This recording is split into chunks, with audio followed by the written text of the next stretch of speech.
অমৃত ধীরে ধীরে বদলে গেছে বিষে। স্রোতস্বিনীকে গরলমুক্ত করার কঠিন চ্যালেঞ্জ নিয়েছে সরকার। সেই লক্ষ্যে তৈরি হচ্ছে মাস্টার প্ল্যান। কর্ণাটকের এই নদীর নাম আরকাবতী।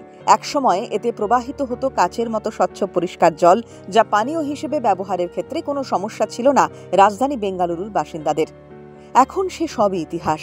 কর্ণাটকের নন্দী পাহাড় থেকে উৎপত্তি হয়ে চিক্কাবালাপুর জেলা দিয়ে প্রবাহিত হয়েছে আরকাবতী, মিশেছে কাবেরীতে। নদীর অববাহিকায় রয়েছে একাধিক গুরুত্বপূর্ণ শিল্প সংস্থা, কৃষি জমি এবং আবাসন। 1934 সালে থিপ্পাগোন্ডানাহাল্লিতে আরকাবতীর উপরে বাঁধ এবং জলাধার তৈরি করে ব্রিটিশ সরকার। 1970-এর দশকে প্রথমবার আরকাবতীর জলপ্রবাহে বড় পতন লক্ষ্য করে কর্ণাটক প্রশাসন।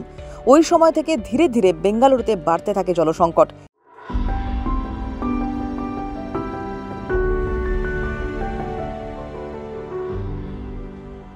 কারণ খুঁজতে গিয়ে দেখা গেল নদী খাতের বিভিন্ন এলাকা বেআইনিভাবে জবরদখল হয়ে গিয়েছে, ফলে মরতে বসেছে নদী।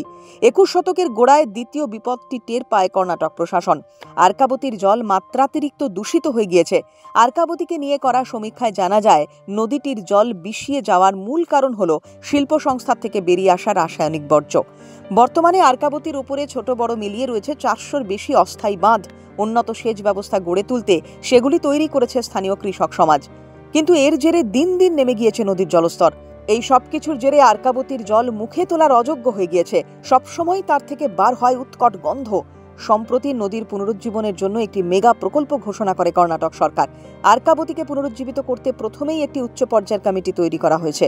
আরকাবতী উদ্ধারে বেশ কিছু কঠিন পদক্ষেপ নিতে পারে কর্ণাটক সরকার। ডোডাবাল্লাপুরা এবং বেসিত্তিহাইলিতে সংশ্লিষ্ট নদীটির জলে মিশছে সর্বাধিক বিষাক্ত রাসায়নিক। সেখানে অত্যাধুনিক বর্জ্য পরিশোধন কেন্দ্র গড়ে তোলার পরিকল্পনা রয়েছে প্রশাসনের। আরকাবতী পুনরুজ্জীবন প্রকল্পের বাস্তবায়ন মোটেই সহজ নয়। আসতে পারে অনেক রকম বাধা। তারপরেও সংশ্লিষ্ট প্রকল্প নিয়ে যথেষ্ট আশাবাদী সিদ্দারামাইয়া সরকার।